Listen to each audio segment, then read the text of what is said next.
S Alam গ্রুপের নিয়ন্ত্রণে থাকা সব ব্যাংকের পরিচালনা পরিষদ ভেঙে দেয়া হবে বলে জানিয়েছেন বাংলাদেশ ব্যাংকের governor doctor Ahsan H Mansur.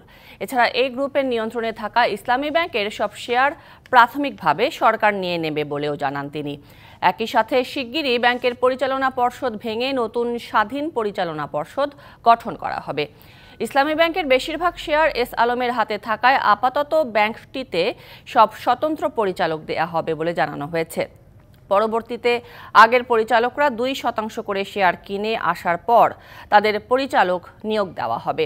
2017 সালে ইসলামী ব্যাংক দখলে নেয় এস আলম গ্রুপ। ব্যাংকটির মালিকানা নেয়ার পর থেকে নামে বেনামে 75,000 কোটি টাকা বের করে নিয়েছে গ্রুপটি।